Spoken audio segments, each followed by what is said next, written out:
Hi everyone, I'm Melissa and I teach in the trades training field.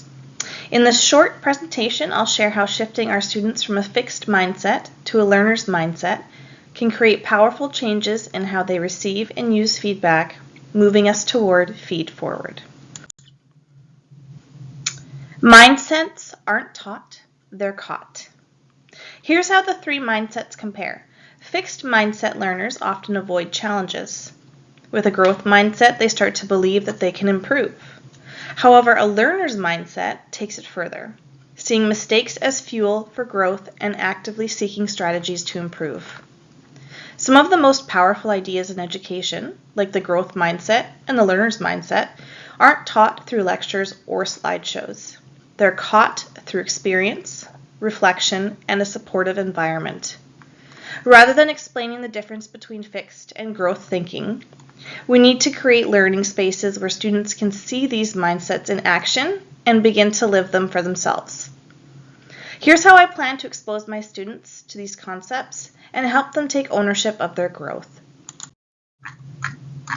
First is to foster an emotionally safe learning environment.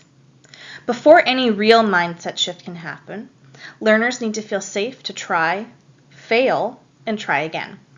My plan is to create a classroom culture where mistakes are celebrated as part of the process. I model this by sharing my own learning curve and acknowledging when I don't have all the answers. By seeking vulnerability and persistence modeled, students begin to mirror it. As Edmondson notes, psychological safety is the foundation of risk-taking and innovation. Second is don't show and tell. Instead of defining growth or learner's mindset, I provide real experiences where students must problem solve, reflect, and adapt. This includes collaborative tasks that require shared problem solving, hands-on learning that invites trial and error, and projects where improvement over time is more valuable than getting it right the first time.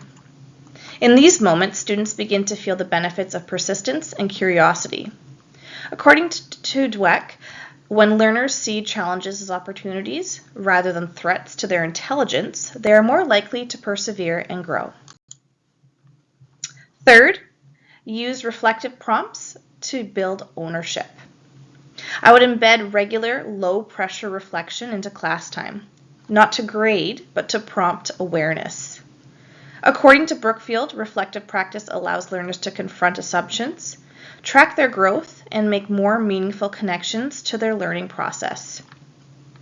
Prompts I would use include, what did you learn from today's mistake? What's one thing you'd do differently next time? Where did you notice yourself improving?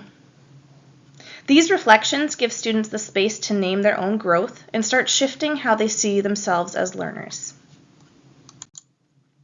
Fourth, I would reframe my feedback as feed forward.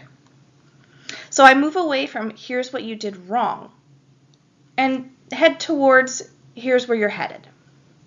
Students begin to recognize that feedback isn't judgment, it's opportunity. Hattie and Clark stress the value of feed forward as a visible, actionable practice that enhances learners' agency and engagement. Instead of labeling performance as a pass or fail, I ask questions like, what's your next step? What skills are you building with this challenge?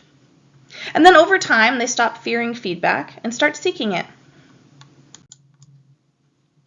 Fifth is to celebrate effort and progress publicly. So I make a point to highlight when students show grit, curiosity, or improvement, not just when they achieve a perfect result. This builds a culture that values the process of learning. So for example, I really admire how you stuck with that problem after it didn't work out the first time. That's the kind of mindset that leads to real growth. This subtle recognition helps students internalize the learner's mindset in an authentic way. Finally, let mindset be modeled by peers. Mindset isn't just caught from instructors, it's caught from peers too. So group work, peer review, and case-based learning create space for students to learn from one another's persistence, creativity, and openness to feedback. When one student takes a risk and reflects on it, others are more likely to do the same. So final thoughts. This isn't about a lecture on mindset theory. It's about creating a culture, modeling behaviors, and offering structured experiences where students naturally begin to see themselves as capable of growth. They don't need to memorize the difference between fixed and growth mindsets. They need to live the difference. And when they do, the learner's mindset will follow. I thank you for your time in watching my short presentation. And I also have a blog post as well, which indicates all that I've gone over today. If you wanted to visit that, that would be great. Thank you so much. Bye-bye.